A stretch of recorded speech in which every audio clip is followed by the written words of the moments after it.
and welcome to this episode of Battling with Business. And this week, it's another one of our influencers with myself, Chris Kitchener. And me, Gareth Tennant. You guys know this. In this podcast, we explore ideas and concepts around teams and teamwork, leaders and leadership, and all things in between.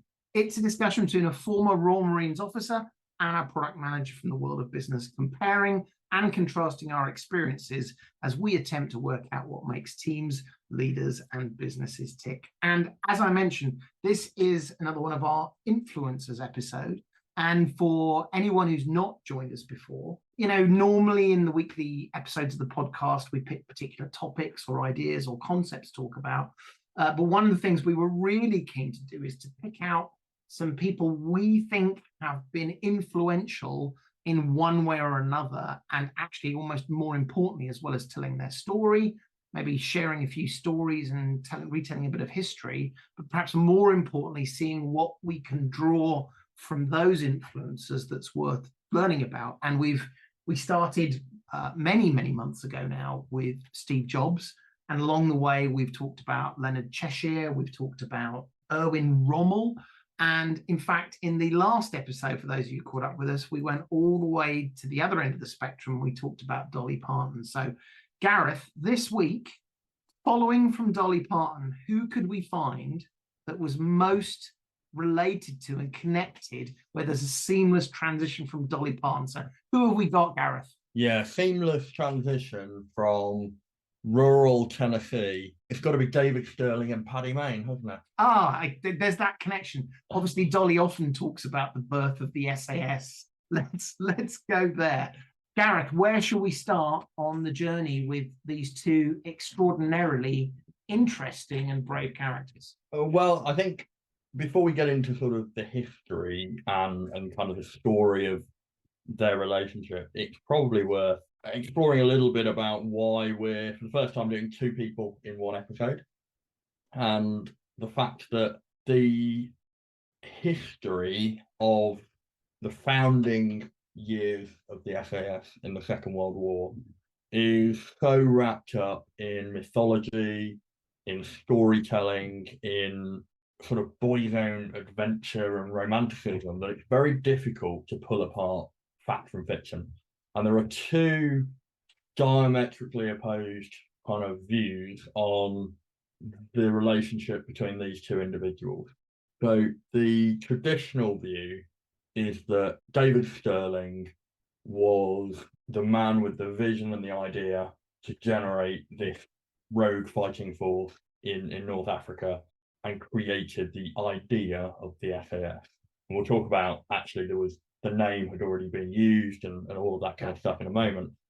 Paddy Mayne, as the legend goes, was broken out of a military prison by David Sterling because he knew he wanted him on the team. That seems to be probably quite unlikely. Well, still debated. Doing a bit of research for this, half the sites were definitive that's what happened, and the other half said not. But yeah, more likely they'd worked together, their paths had crossed as part of Lay Force a few months earlier, and the traditional view is David Sterling sort of came up with the idea, and then between the two of them and with a third character, a guy called Jock Lewis, they effectively forged this idea and became the founding members of the SAS under David Sterling's leadership. There is a opposing view, as I've said, which is that actually Paddy Mayne was the driving force, and that David Sterling, although was there and present at the very beginning, was perhaps more of a minor player, and it was only Paddy Mayne's early death in the 1950s that allowed David Sterling to steal the narrative and drive this idea that he was the driving force. And so there's a book called The Phony Major by Gavin Mortimer that talks extensively about the fact that Paddy Mayne's legacy has been undermined, and there was an attempt to almost write him out of the history. So I think that's an interesting point to start. Can I try and trump your interesting point? Yeah, please do. So I think we're going to spend as much time talking about storytelling as we are going to be talking about bravery and leadership. Yeah. And so one of the points that I thought was really interesting was that post Second World War, my understanding is when you talked about, and we've thrown in sort of SAS as if everyone knows about the SAS. The story is in the Second World War, and I'm going to get my dates wrong, 1941, 1942, in North Africa, this small band of special forces, we would call them today, wrought havoc on the Germans in North Africa. But going back to the point, my understanding is that post World War II, certainly in the late 40s, early 50s, and even 60s, if you said, tell us a story about special forces in North Africa, instead of talking about the SAS, which obviously in the 1980s with Iranian embassy siege, and has since become very, very sort of well known in the popular domain. But before that time, before the 80s, people talk about the long range desert group. Yeah. And so interestingly, there is immediately this, well, that's it absolutely, there is no debate about sort of the organization, the group, the impact they had, and even the relationship with the long range desert group. But I think that's really fascinating that it's as much about the stories that we tell, which bring people to mind. And we inevitably, we're going to talk a little bit about David Sterling, and going back to your point about this idea of, did David Sterling steal sort of the glory from Paddy Mayne or vice versa? Who tells the story becomes really important. Yes, that's very true. There's an interesting point about the lens with which you look at history. This podcast is all about the relationship between military ways of doing things and thinking and business ways of doing things. And we try and talk about doing things differently. We try and talk about applying different approaches. It's worth recognizing that the term SAS is almost common parlance now. I think most people have heard of the SAS, even if they don't know that much about them. The idea of special forces is quite well understood, even though, and also because they're shrouded in mystery, and actually what they do and how they do it is so secretive. The SAS is probably the most well-known special forces unit, certainly in the UK, but probably potentially worldwide, along with perhaps some of the US special forces teams like SEAL Team 6 and Delta Force. But in 1941, and in fact, if we roll back slightly earlier with the formation of the Commandos, these ideas, these terms didn't exist at all. And the ways of operating that these chaps, and it was mostly men, developed in those years were from a foundation of very, very little experience, mostly trial and error. And I think one of the things I'd like to explore is kind of how you get new ways of thinking about solving problems, how you get that off the ground when you're part of a much larger organization.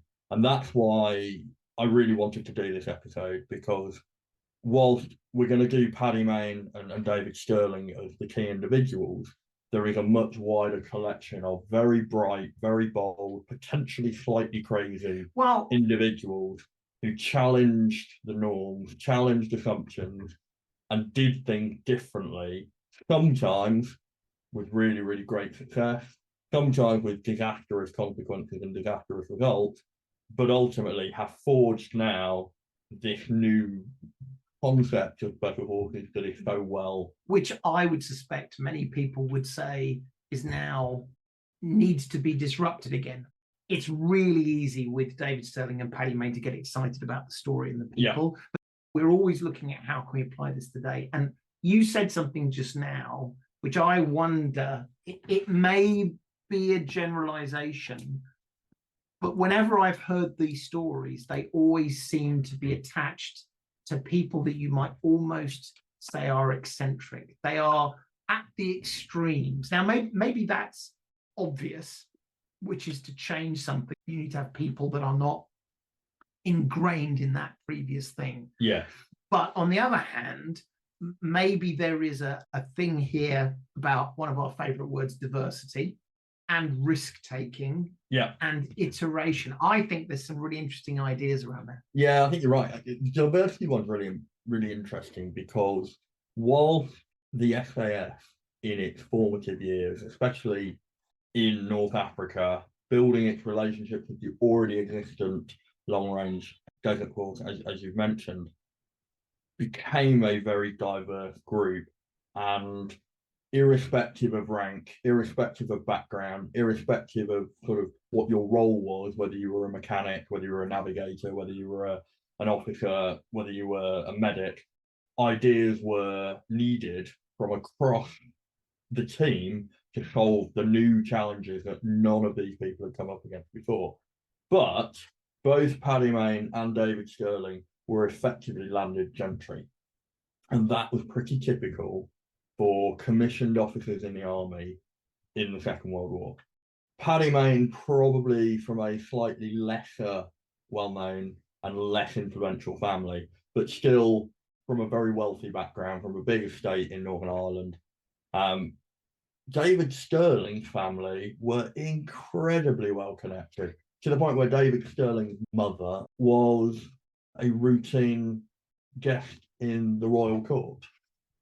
There's a danger here. So the expert on this conversation is Gareth, which, particularly given his military background, I'm very happy to allow that one to happen. But I am nervous. Anyone going, has Chris watched Rogue Heroes recently, and is he taking his history from there? There may be emphasis, but I think the point is made that the Sterling family knew Auchinleck. Yeah. And so one of the very early points about getting the SAS started was getting permission. Yeah. And part of this was from connections. Yeah, and they weren't, this wasn't just, regular army officers had a good idea one day and said, let's form this unit. They were already part of a thing that was called Lay Force, which was number 11, number 13, and number 8 commando units, I think. Which, of course, in itself was brand new, because the term commando in the modern sense had only been raised a year earlier. That was Churchill, where he made reference to, back in the Boer War, the Boers commandos with a K. That's how they describe themselves. And so, small raiding teams. Small raiding teams. And the commandos were raised to do exactly that, to raid and disrupt and harass the Germans at a time where the British was rebuilding itself, ready to do more decisive engaged operations. I myself, as a Royal Marine, I'm a commando, done commando training, and the heritage of that goes right the way back to those beginnings. This was, as I said, it was all new at that time. David Sterling's older brother, Bill Sterling, was part of the small group of well-connected old boys, if you like, who set up the training for commando units up in Scotland on landed gentry estates. Bill Sterling had already become quite a figure in developing new ways of fighting, developing new concepts in forming teams to do operations. So this wasn't out of the blue. David Sterling arguably had not excelled particularly well in his army career to this point. I don't think it's knowable, but it is arguably plausible that the only reason he was a commando was because his brother ran the commando training school and was in number 8 commando.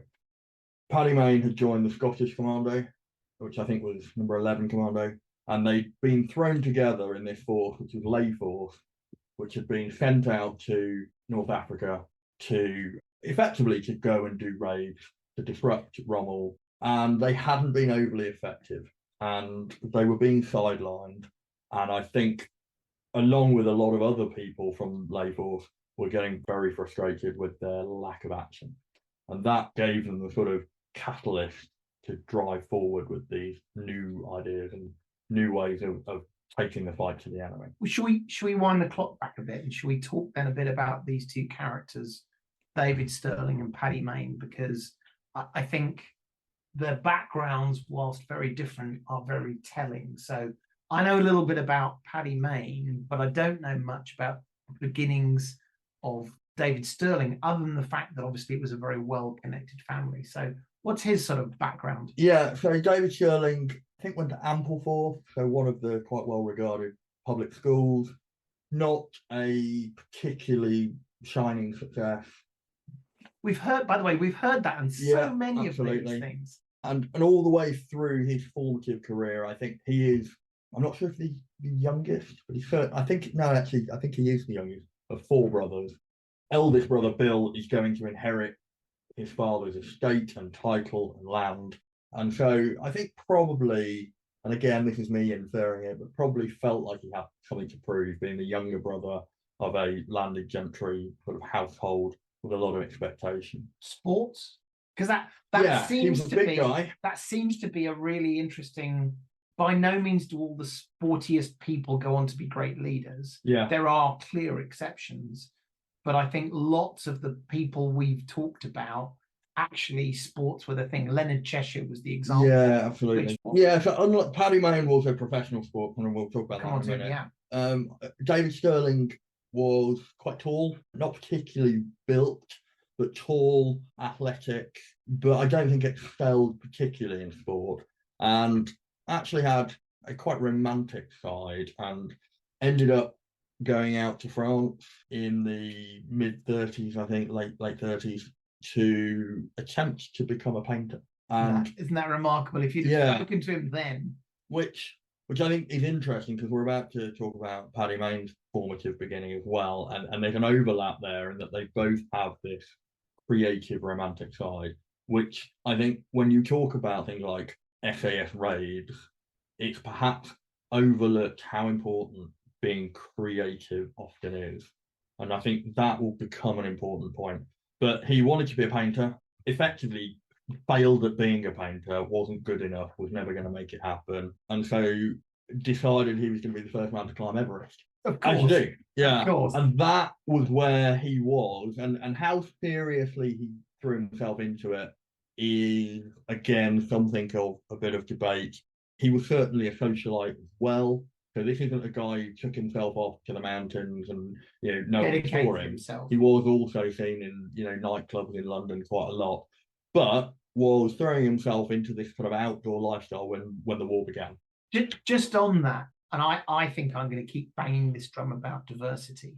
You would assume that these charismatic, brave leaders, from the moment you saw them, you would think these are the people I would send off to set up this elite fighting force. I think Paddy Mayne might be a little bit different given his background, but David Sterling, if you saw him wanting to be a painter, you would not necessarily say, now, fine, I think when he says, I'm going to climb Everest, you're starting to get the sense, but there is this real sense of, and I continue to see this in organizations that I've worked with over the years.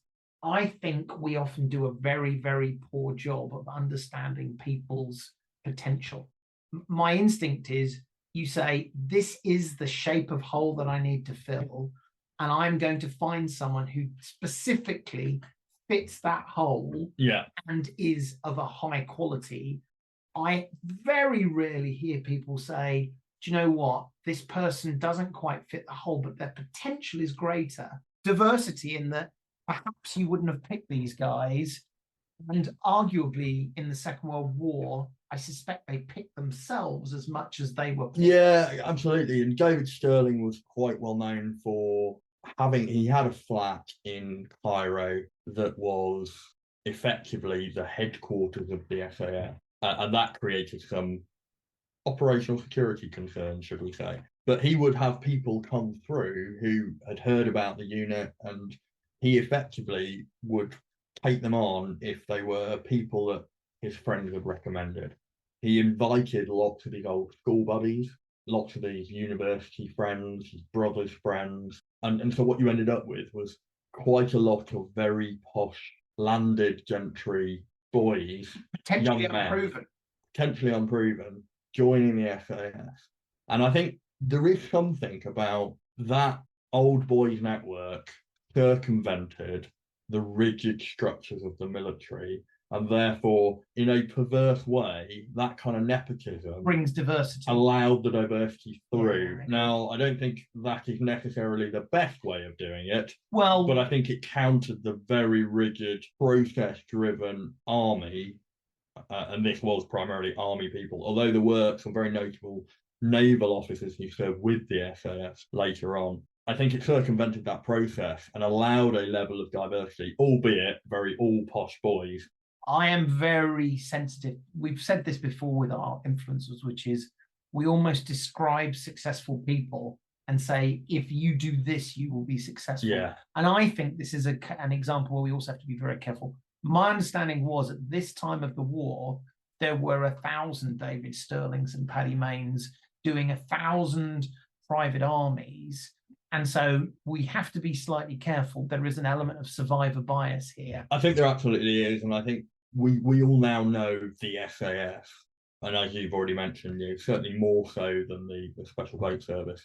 But there were lots and lots of these small initiatives to create different units that would go on to do really interesting things.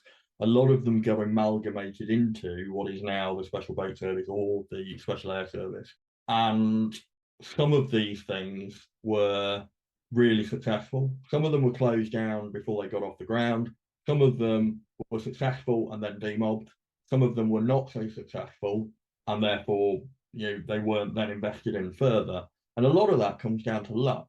So the SAS, and this is David Sterling and Paddy Mayne's SAS, because we can talk in a moment about an already formed unit called in fact, there were two already formed units called the SAS at the same time. But their first mission was a catastrophic failure. And if it wasn't for a very specific set of lucky circumstances, that probably would have been the end of this endeavour. Yeah. So should we talk about Paddy Mayne? Because we've talked a little bit about the formative years of David Sterling, but we haven't really introduced Paddy Mayne. Well, I think unless you've been watching Rogue Heroes recently, I suspect while many people have heard of David Sterling, not as many people have heard of Paddy Mayne. So yeah, let's talk a bit about Paddy Mayne. He was a professional rugby player. He was a fully trained barrister. He was a solicitor, right? Solicitor. Yeah, he I think he became head of the Northern Irish Law Society, didn't he? So yeah, clearly a bright man, big man. Played rugby for Ireland, played rugby for the Lions, was an international rugby player. Now, rugby, an amateur game at the time, so wouldn't have been the star that an international rugby player would be today, but was still a known figure. His name would have been printed in newspapers. Well, known because actually he was larger than life as well. So there are stories of him carousing as a rugby player. And I think he was the first of the breed famous for trashing hotel rooms. Yeah. So a rock star in the making. Big drinker. They were all big drinkers, but he was the biggest of the drinkers. Big drinking culture in both rugby, big drinking culture in the Commandos. Potentially homosexual. Yeah, this is touched on carefully. So whilst I don't think it's really any of our business whether he was or not, I think what is our business is how that may have affected his relationship with the military as a whole and his relationship with other individuals in the unit. There's an argument to say there was some prejudice against him because of this, and there is another argument to say that part of his rages and his anger were as a result of perhaps the need to repress his true self given the time. There is definitely a softer side, or certainly a more caring side of Paddy Mayne. So he's got this reputation of being the warrior of the SAS. He was the leader that people wanted to follow into battle. We're going to talk in a moment, I'm sure, about the competition between Paddy Mayne and David Sterling. And that was not just a competition of egos, it was literally a numerical competition to see who could blow up the most German planes. And we'll talk about that in a moment. He's the guy that people wanted to follow into battle. He's the guy that on every mission got through the scrape. People went in knowing they were going to be okay because he was always going to be okay. He was the soldier's soldier. But there was just definitely this softer side of him. So there's several accounts of him holding the hands of dying comrades as they're taking their last breath. There's several accounts of him jumping to the defense of people that are vulnerable. There's quite a lot of accounts of him being quite a thoughtful, philosophical chap. a prolific reader. He wanted to be a writer. So where David Sterling was perhaps a repressed painter who never quite managed to become the artist he wanted to be, Paddy Mayne was a repressed writer. He would quite often recite poetry. He would be found reading really quite highbrow novels and books. And he definitely had a side to him that was far more complex than perhaps the caricature of the soldiers, like the hero that we know today. One of the most decorated soldiers from the Second World War. We should definitely talk about 4 DSOs, which is and there's pretty good going. And there's a big discussion about whether it should have been a VC. It was written up for the VC. It was never awarded. Lots of questions as to why. It's been raised in Parliament quite recently. He joined the reserves before the war started. So yeah, while he wasn't the professional soldier from the get-go, this was clearly something he was inclined to do.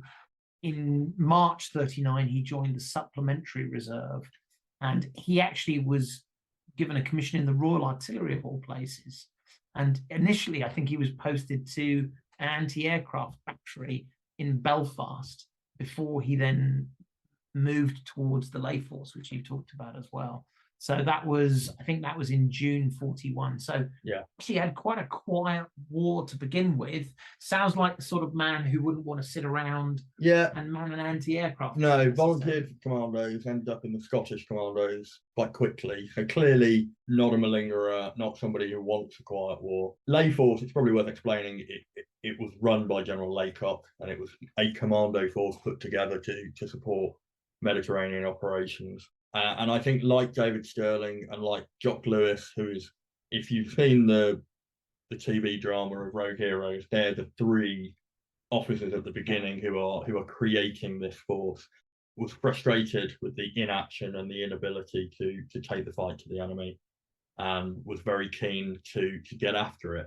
Actually, his way of doing that was to volunteer to go to the Far East, to go and join the famously became the Chindits, but under General Slim, to go and do jungle warfare against the Japanese. But he stopped just before he went and did that. David Sterling asked him to join the SAS, and he said that was quite a good idea. Sterling has historically been the man people think about, certainly at the birth of the SAS. But in fact, Sterling was captured by the Germans relatively early in the war. Actually, Paddy Mayne, if I'm correct, became the commanding officer of the SAS. Yeah, he did. We should talk about those first few months of the development of the now SAS. We should talk about the 3 key individuals of Jock Lewis, Paddy Mayne, and David Sterling. Unfortunately, Jock Lewis was killed quite early, and therefore, although definitely one of the founding architects, the rivalry of David Sterling and Paddy Mayne is what endured. And as you say, he became the de facto sort of leader after David Sterling's capture. Lots to unpack in terms of how much of David Sterling's myth is overborne, how much of Paddy Mayne's myth is not recognised. Well, and more broadly, I mean, we could very easily get caught up with the sort of the myths of it and the rights and the wrongs. But I think then starting to talk about what had they created and how had they created it, and we've touched on that. Anyway, well, look, let's come back straight after the break, and we'll carry on with the story of our 2 influencers, David Sterling and Paddy Mayne.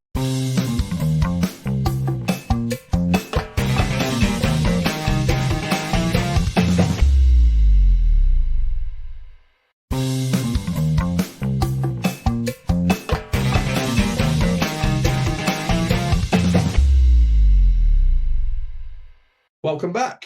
So, Paddy Mayne is a drunk, violent, repressed homosexual Irishman, and he is controlled, calmed, and managed by the eloquent and suave David Sterling. I'm sitting here, listeners, looking very nervous with that rather dangerous overgeneralization, which I think would have offended most people. Yeah, absolutely. So that is the story that we're told, that Paddy Mayne, violent, aggressive warrior, needed controlling. David Sterling was the man to do that.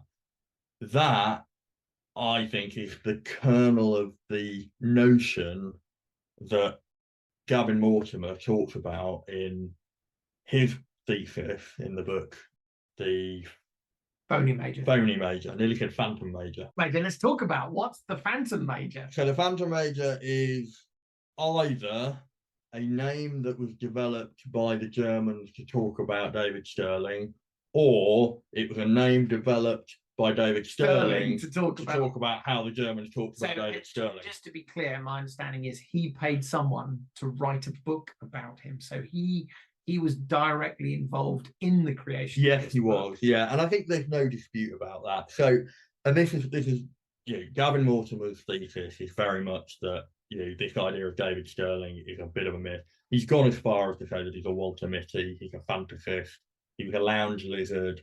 He alludes to the fact that he potentially avoided the fight, and that actually Paddy Mayne is what drove this whole thing forward. And unfortunately, Paddy Mayne was killed in a road traffic accident in Northern Ireland in 1956. I remember it. It's around in the mid-50s. In the mid-50s, and that gave David Sterling the opportunity to basically tell the story from how he wanted to tell the story. I think from everything I've read, that is hugely overblown.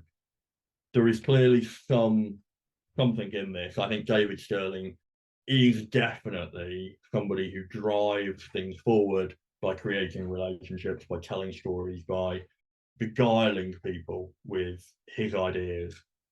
And that's the power he had in getting the SAS off the ground. So I think there is definitely something in this idea that he wanted to write the narrative in a way that reflects well on him, for not only his own legacy, but also for his own interest, his own business interest and stuff post-war.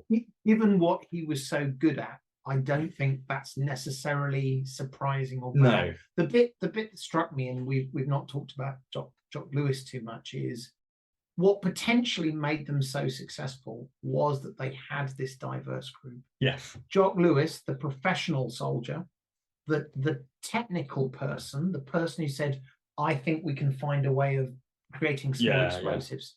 Yeah. David Sterling, who could walk into the general officer commanding and say, you need to give us these Hello, things. Uncle Auchinleck. Hello, Uncle Auchinleck. Yeah. Paddy Mayne, who had the raw courage to drive a Jeep on multiple occasions, and we should talk about in Northern Europe as well. Actually, each one of those may not have created the SAS, but together and I think this is, I hear this talked about in executives, which is you want to pick a balanced group. Yeah. You don't want all the same people with the same skills. You want to pick different people with different skills and different. I think we pay a lot of lip service to that, because I think you hire for someone, you say they seem good, I'll hire them. It's actually not as frequent as you might imagine, where there's a genuine and well thought out, I need a bit of balance here. There's this person who is, traditional, has been doing it for 20 years, and there's this person who's sort of different. So I love the idea. I think we've sort of banged on about this, that diversity is this idea of somehow an HR imperative. But actually, the more interesting thing is diversity as a way of bringing unexpected ideas and contexts and ideas for how to do things together. This was a group of people trying to solve new problems in a way with little support, notionally, who had not done it before. And so there's this both luxury and danger of them having to experiment. And you made the point, the first attempt of the sort of that generation of the SAS attack, they all nearly died. I think they jumped out of an aeroplane into a sandstorm. Well, jumping out of a plane, maybe that's not a great idea. You've got a truck. We use your truck. So I think this is where your point about those combinations of different skills, different approaches, different attitudes, really came together. And I think we've got to be really careful that we aren't oversimplifying this as well. There were a lot of very influential people. There were a lot of very ingenious people who were involved in the origins of special operations writ large, but also the development of the SAS as it became. The three that we've talked about, Jock Lewis, David Sterling, Paddy Mayne, clearly had their own part to play in that. And I think the first thing to sort of touch upon is the legend of the founding of the SAS as a parachute regiment in North Africa was this idea that these officers went out and jumped out of planes to basically see whether it could be done. And that's very much what happened. Jock Lewis and David Sterling, with a group of, I think there was 16 parachutists in the first jump, basically jumped out of an aircraft that wasn't designed to do jumping. Again, I'm sure this isn't correct, but I think I've heard a story how they tied their static lines. So this is the line that when you jump out of an aeroplane, it effectively releases the parachute. They tied them to the seats. Yes, yeah, they did. But this again has become this kind of myth about they stole the aircraft. Nobody knew they were doing it. It was known about. It was an idea. It was sort of the reason they were doing it in an aircraft that you weren't supposed to parachute out of is because there weren't any, not because they stole a post aircraft from a unguarded airbase or something. It was a crazy idea, and they did. Jock Lewis and David Sterling both were injured in this jump, and Paddy Mayne was also injured in a jump later on. So all three of them had bad backs as a result of early experimental jumping. But Jock Lewis was the driving force in this idea. And you've mentioned the Lewis bomb, I think, already. Jock Lewis was effectively the inventive ideas man for this new way of doing things. He created the Lewis bomb, which was a bomb that would burn long enough to also be an incendiary that they could stick onto aircraft and they would be able to do these sabotage operations. Initially, the idea was they were going to jump into the Western Desert behind enemy lines, parachute in, small teams, go and do these raids. And then they had to work out how they were going to get back out again.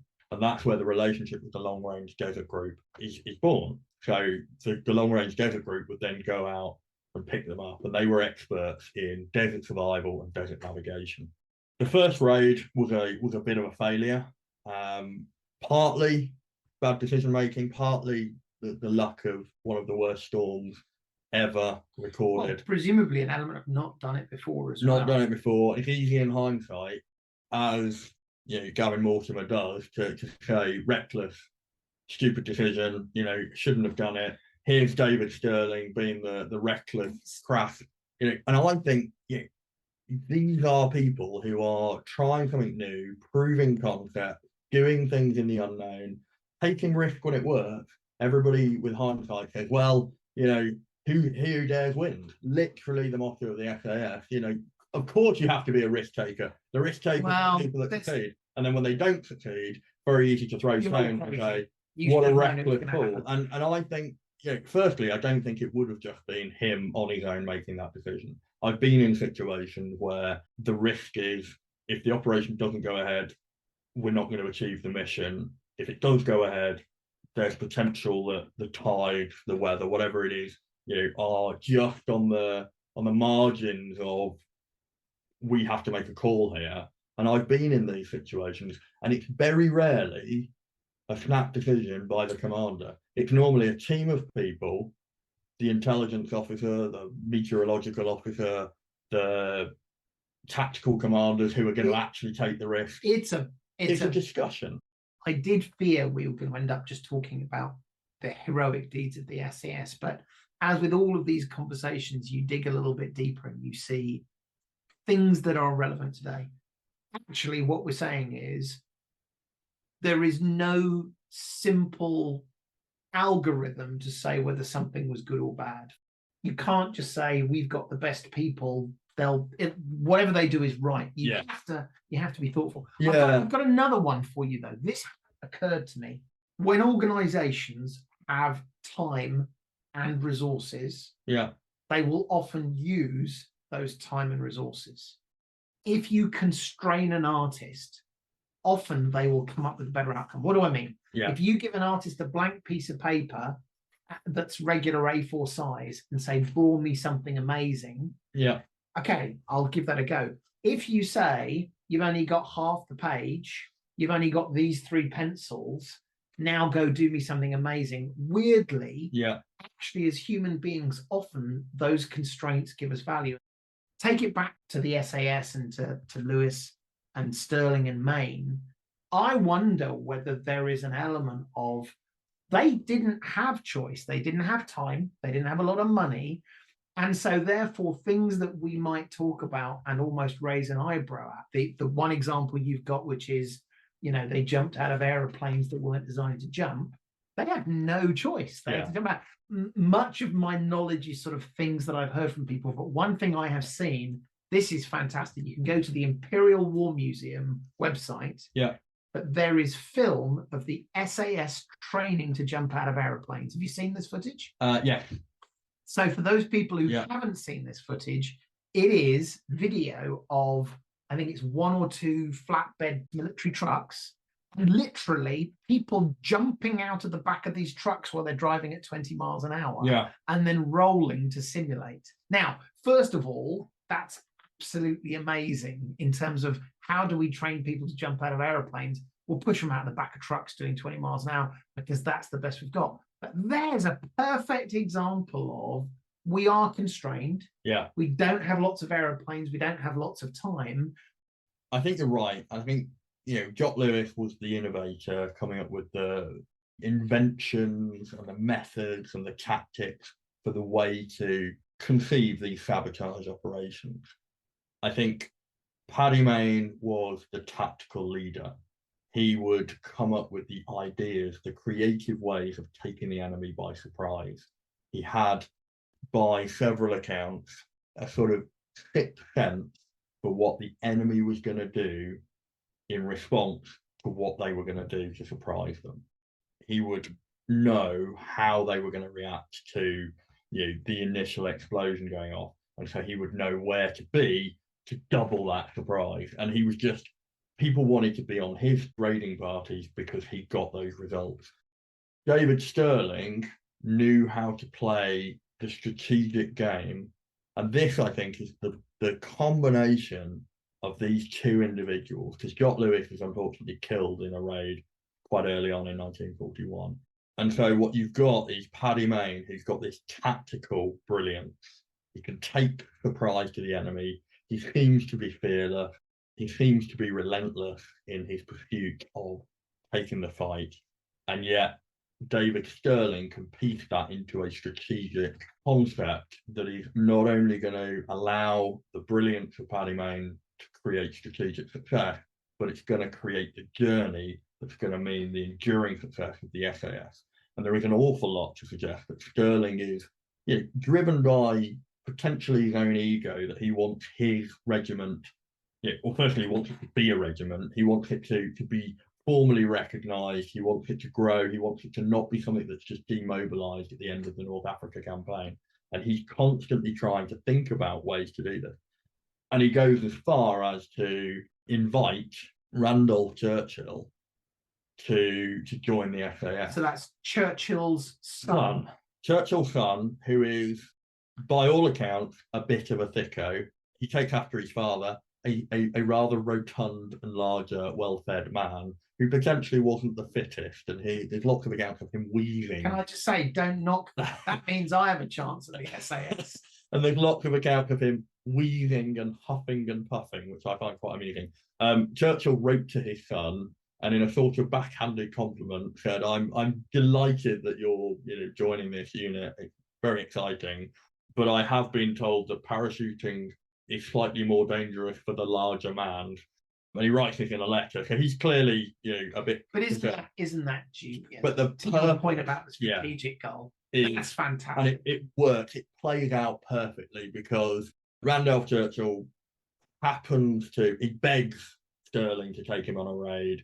Sterling is adamant he's not going on the raid. Eventually, you can come as far as the final RV, and then you can stay with the long-range desert group who are going to wait. We're going to go forward on foot, do the raid, come back, and then somebody gets injured, and guess who is ready to stand up and jump into the team? It's Randolph Churchill, and they end up going into Benghazi. So we should talk about the Tamat attack, which I think is the famous one, and there's lots of stories about Paddy Mayne here. But Benghazi, I was not as familiar with this story. So Benghazi, a city that was held by the Germans and Italians. I think it was a combination of those. They infiltrated into the city. Yeah, and it's typical. It's typical of the SAS at the time, where it's a combination of guile, surprise, brash, sort of just big balls. If we do it, they just won't believe we're going to do it. They use captured trucks. They use captured trucks. They use people that spoke German, and they would do things like, so there's a point where it's all gone a bit wrong, and they're inside the city, and they've decided that this sabotage operation is going to be a reconnaissance operation now, because for whatever reason they can't carry out the sabotage, and they're also trying to work out what their exit plan is, because this is a highly garrisoned city. So the guy that speaks the best Italian pretends that they're a group of Italian troops, marches them through the city to the edge of the city. Randolph Churchill is one of these people. So the son of the Prime Minister is in an occupied German-Italian city. Dressed in enemy uniform.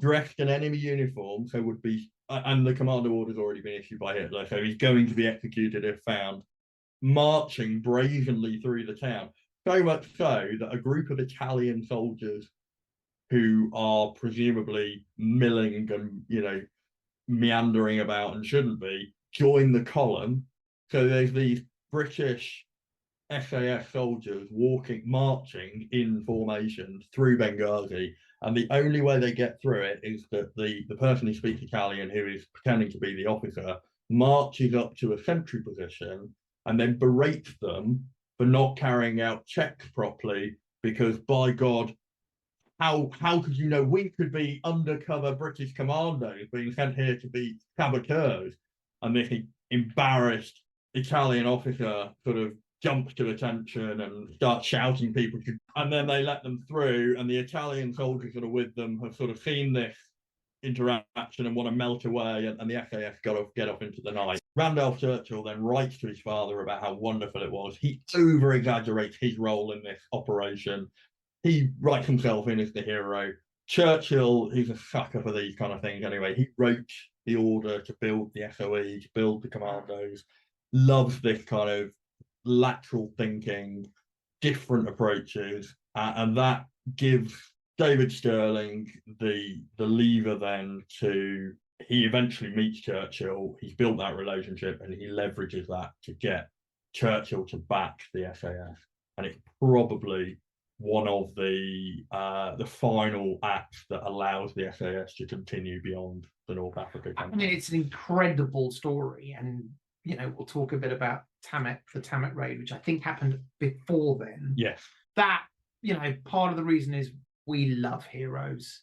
That's incredible. Let's go back to Tamet, because I think this, and let's bring it a little bit to Paddy as well, because this is one area of Paddy Mayne that I've heard lots of discussion. So they've formed the SAS. They have recognized that perhaps jumping out of an aeroplane isn't necessarily the safest way to do things. And by definition, not by definition, but luckily, they'd bumped into these terribly nice chaps who had this thing called the Long Range Desert Group, which, incidentally, was formed by a crazy explorer who had spent years wandering around the deserts of North Africa and said, I think we can drive trucks into places no one else believes we can drive. Yeah.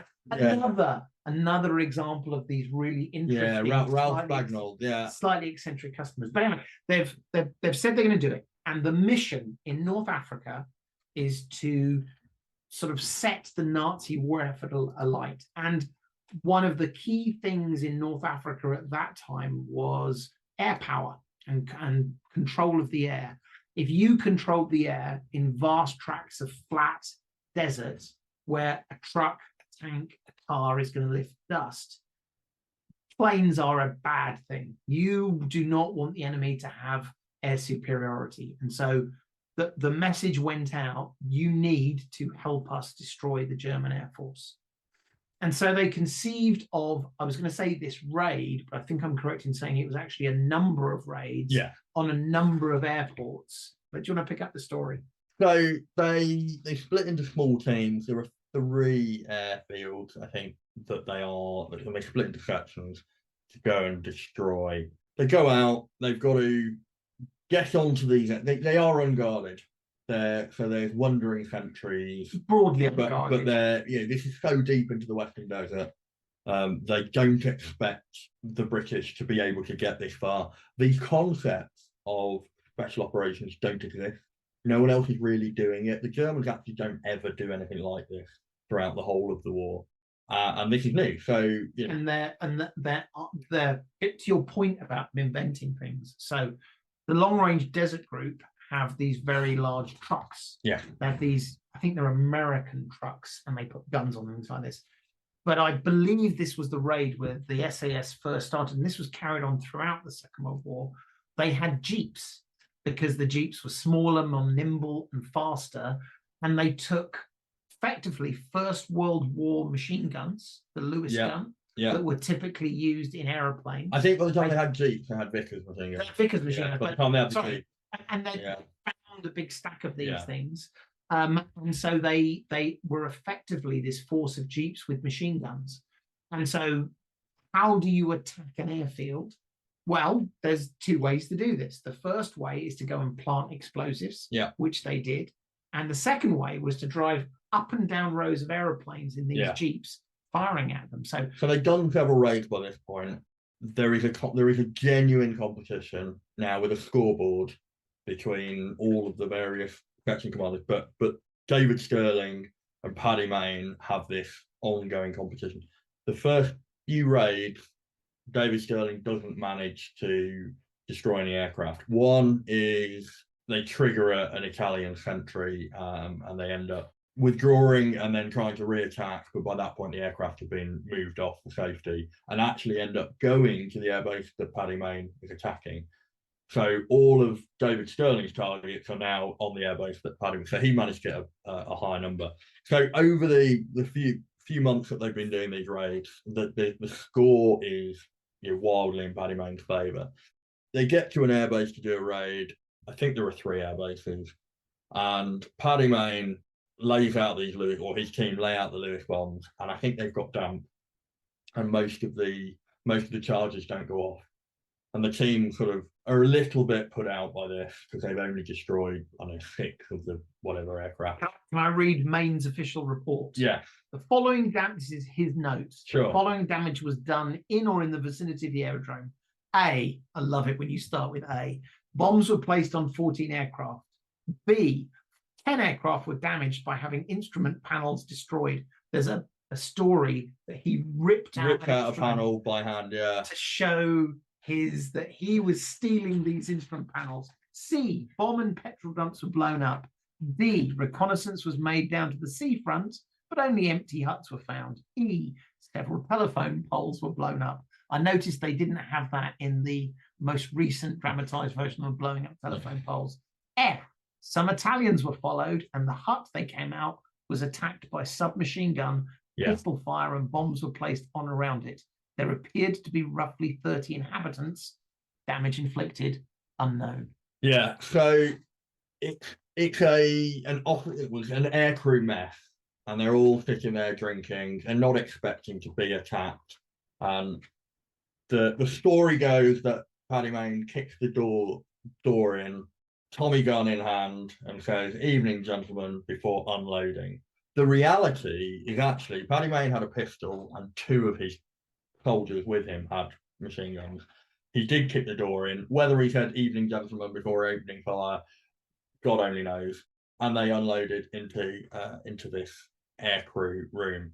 Now, David Sterling said that was beyond the pale. It was unarmed. It was unarmed troops. It wasn't a civilized way of fighting war, and was really annoyed by it. Subsequently, later on, does something very, very similar, where he throws grenades into a barrack room of sleeping soldiers. Now, you could, and people have said, what a hypocrite. I think, from what I understand, that Tammet raid is quite early on. I think David Sterling went on a personal journey and understood what sabotage raids are all about. And actually, by the time he is in a position to do it himself, has understood where the rules are and where they're not. And ultimately, this is what raiding is all about. This is what sabotage missions are. And it's cruel, it's violent, it's not fair, but that's war. And well, it's the mission. This is the mission. And so I think there's a lot that you could take from this, but effectively, Paddy Mayne has already recognised that, and he's either his threshold for violence is lower, he doesn't care, or he has already worked out where the mission is and where it isn't. I don't know. I don't think we will ever know. I don't think it's fair to say David Sterling was a hypocrite who expected one thing of his subordinates and did a different thing. I think David Sterling probably went on a journey himself.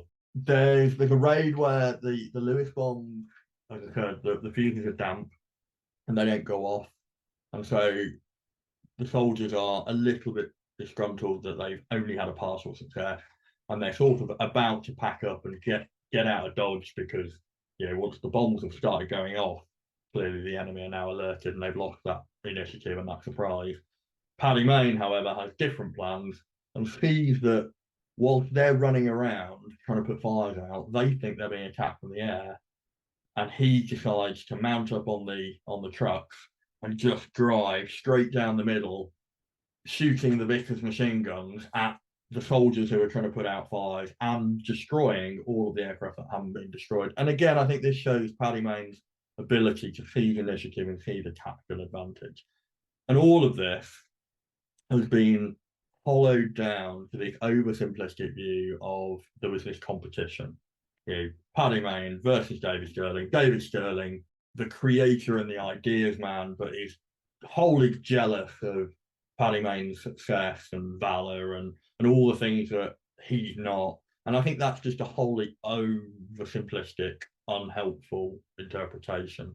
And I think the reality was there probably was some jealousy, there probably was some animosity, but to boil it down to that as the fundamentals of their relationship, I think is far too simple. And as we said, this process they went through, and you can see in David Sterling's reports back to GHQ, he's immensely proud of what his unit is achieving, even though he is personally disgruntled by his own lack of success. And I think some of this just comes down to sheer luck. A lot of these things, when you're talking about sneaking into occupied territory, using nighttime to surprise the enemy, raiding, these things are often it's the tiny bit of good luck or bad luck. Well, it's a combination of confidence as well, inherent skills, ability to adapt. It's all those kind of good things. So that first raid, the Tamet raid, just focusing on Mayne for a second, he received the DSO, the Distinguished Service Order. Yeah. Later in the war, he went on to get, I think it's Service Order and Bar, which is effectively a another second. One. Yeah. And then second Bar. So he got a fourth. He got a fourth DSO in the end. It is clearly he was a brave man. And I wonder whether there's an element of people think he was a bit crazy. Do you know what I mean? Well, there's an element of like, why would anyone put themselves through this? And in fact, just to this is something I wanted to do, but giving our sort of statement on what we think he did and how we think he did it isn't quite the same as when you hear the citation. Yeah. So I wanted to sort of read one of the citations out. There's a number of these, each one of the DSOs he got, and as you'd implied, there was a suggestion that he should have actually got a Victoria Cross. In fact, we can maybe talk about that. But I'm picking almost at random here. This is his third Distinguished Service Order. Yeah. March 29th, 1945. So, as we mentioned, he became the commanding officer for the 1st SAS Regiment, 21st Armored Group, British Army. The citation reads, Lieutenant Colonel R.B. Mayne, DSO, has commanded the 1st SAS Regiment throughout the period of operations in France. So once they finished in North Africa, they actually went through the Mediterranean and then into northern France. On 7th of August, 1944, he was dropped to the Hounsworth base located west of Dijon in order to coordinate and take charge of all available detachments of his regiment and coordinate their action with a major airborne landing, which was then envisaged near Paris. He then proceeded in a jeep in daylight to motor to the Gain base near Paris, making the complete journey in 1 day. So this is occupied France. This is not, he's behind the lines. He's driving all day from one base to another. On the approach of Allied forces, he passed through the lines. So he goes now from occupied German territory through the lines to contact the American forces and then lead back through the lines his detachment of 20 jeeps for Operation Wallace. During the next few weeks, he successfully penetrated the German-American lines in a jeep on 4 occasions to lead party reinforcements. Actually, I think there really is a question of when does courage become foolishness? Yeah. Now, I am certainly not suggesting Paddy Mayne was foolish, but he went through the lines multiple times, each one of which is dangerous. Yeah. The final sentence, it was entirely due to Lieutenant Colonel Mayne's fine leadership and example, and due to his utter disregard of danger, the unit was able to achieve such striking success. You can read all the other citations, by the way, and there's actually a story, the last award, I think this might have been the final DSO, was him driving his Jeep in open, under enemy fire, multiple times to rescue people and to bring them back. So this was clearly a man of enormous personal courage. Yeah, and I think the conversation about courage versus craziness, and I don't think it's a spectrum, and so somewhere on it there's a point where if you cross that line, you can say this man is crazy. Courage is about facing challenge, the adversity, whatever the circumstances, despite the misgivings you might have, despite the anxiety, despite the unknown consequences. And it comes in many forms, but the two most obvious are physical courage, picking up a group of soldiers and driving into enemy fire is an act of physical courage. And then we've talked before about moral courage, the idea to speak out and do the right thing.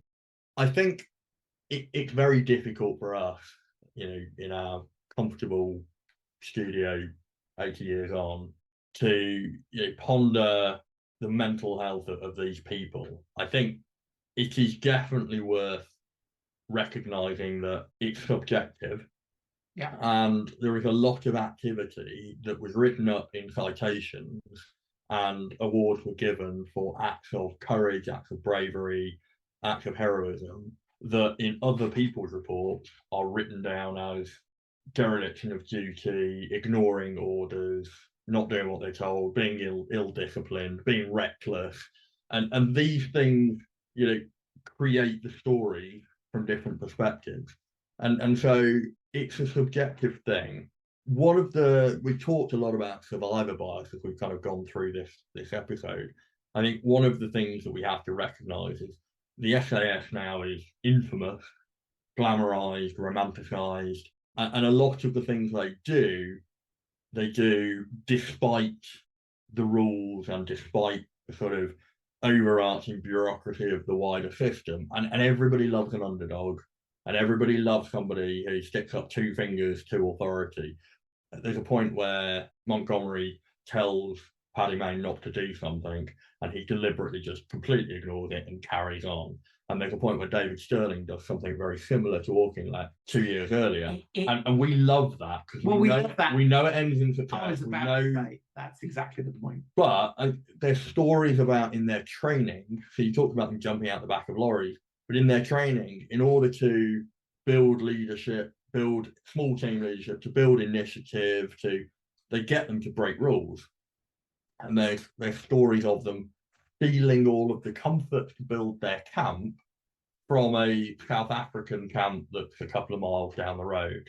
They need trucks to carry out some of their operations, so they just go and steal them. But they carry out raids on their own side.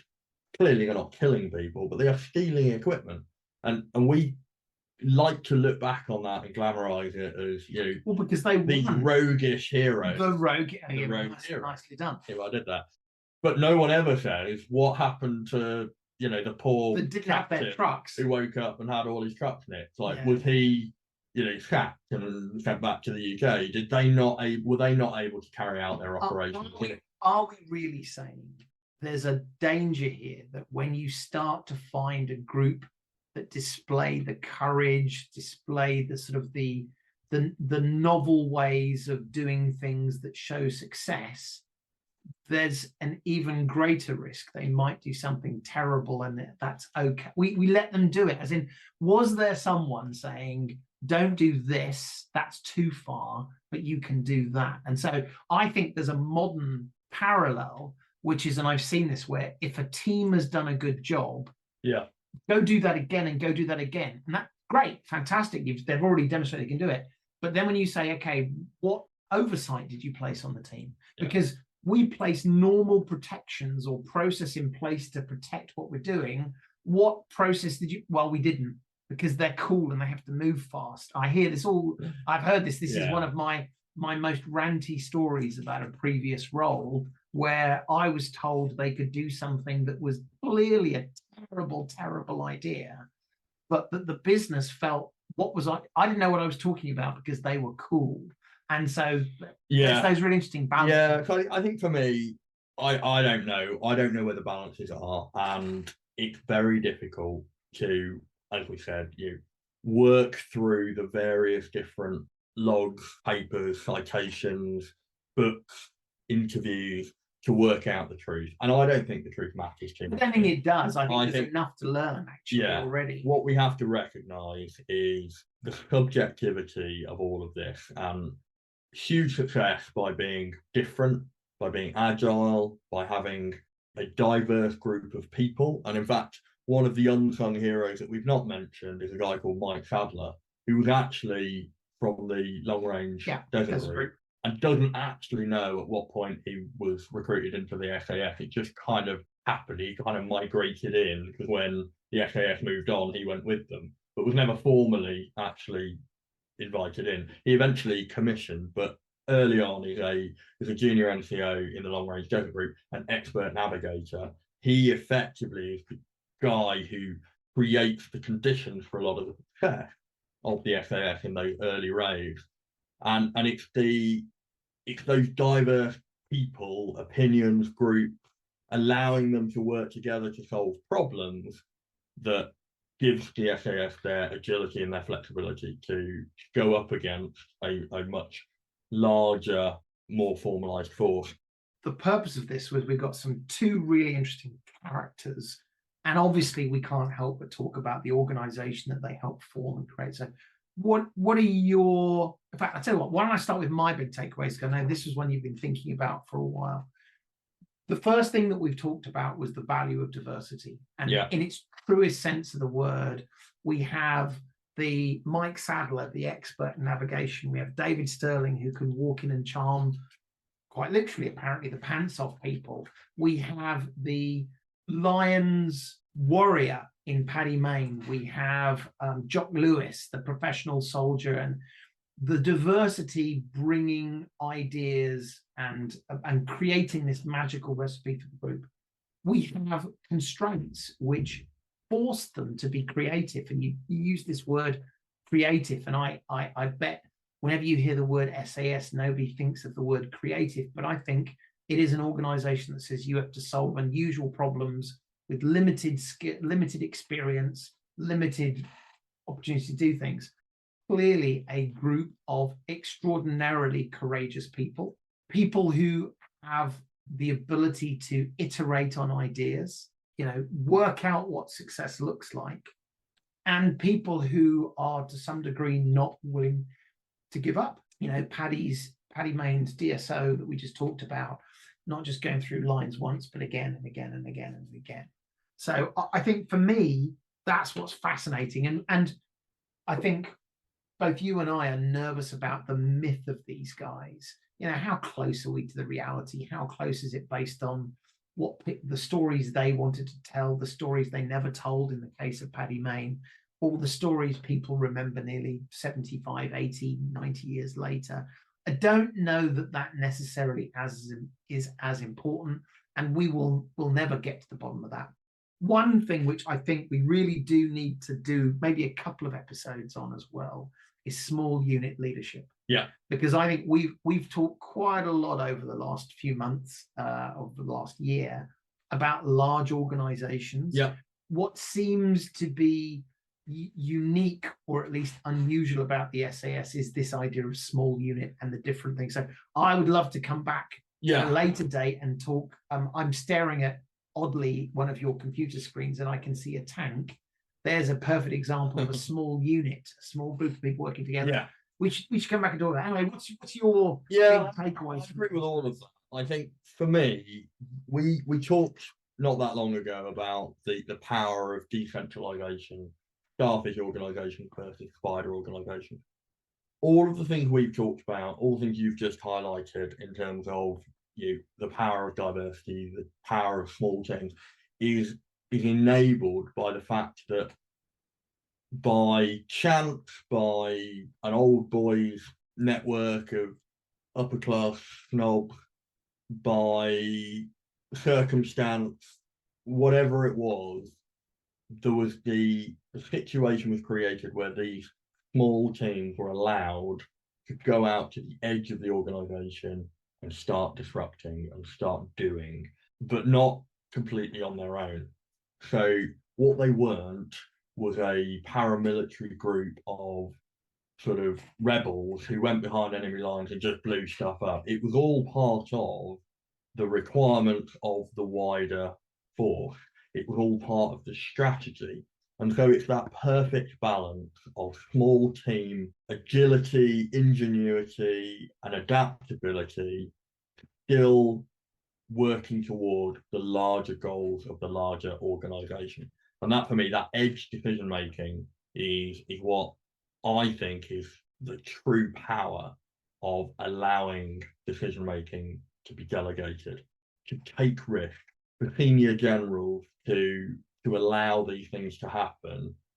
We haven't talked at all in this about their bravery, their moral courage in a way, where it's their reputations, they still have ownership over people's lives, and they're allowing people to go off and do these things. So I think that edge decision making, that edge flexibility is a really important thing.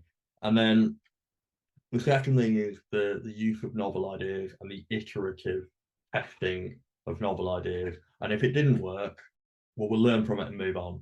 And this is perhaps an organization that moves fast to break things.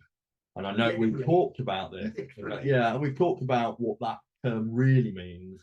And it's not about, how much stuff have you left in your wake broken. It's about how quickly can you move on and learn as you iterate. And they did. And what was formed as a special air service, they ditched the idea of parachute jumping very, very early on. They picked it up again in France later on, actually.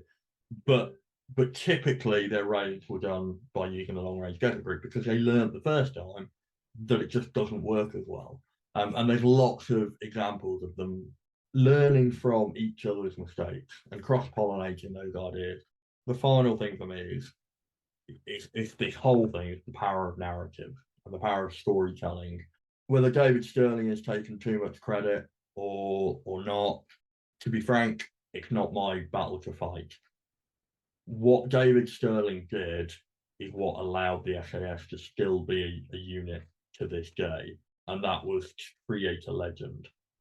And that legend, like all good legends, is based off, kernels of truth shrouded in exaggeration, myth, stories, narratives, and things that spark the imaginations and the excitement of other audiences. And if that hadn't happened, if he hadn't got Churchill excited, if he hadn't got people back in the UK talking about the value of SAS raids when L detachment was less than 60 people and it was being talked about in Fleet Street, then the SAS wouldn't be the force that it is today. So the power of storytelling, edge decision making, and allowing people taking risk to decentralize your organization, and the iterative trialing of novel ideas to be adapted. Isn't it funny? You start with talking about people and their stories, and then you start to sort of take a step back and squint a little bit, and you start to see these things because they're not.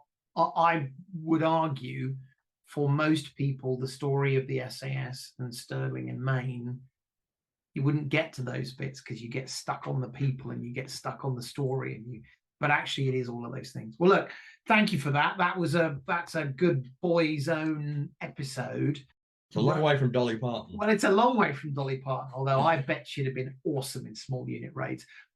For those of you interested, I believe Rogue Heroes Series 2 is coming out soon. They're filming it. This is we're occasional leadership and management podcast and occasional review. If you haven't seen Rogue Heroes Series 1, which is on BBC, I would recommend it, not necessarily for the full historical accuracy, but as a rip-roaring boys' yarn. And actually, you get a little bit of a flavour of what we've talked about. It really is excellent. As always, Gareth, thank you very much for that. That's always good fun to sort of dive into those people. We are, as you know, available on the platform known as X Battling with Biz. We are also available should you wish to email us, and the emails keep coming in for us, telling us what people have liked and haven't liked and saying hi to us. battlingwithbusiness@gmail.com. If you are a new listener, please go back and look at some of our previous episodes. Subscribe every Thursday. Typically something will land in your podcast inbox. So on that note, I would like to say thank you very much for listening and see you next time. Cheerio.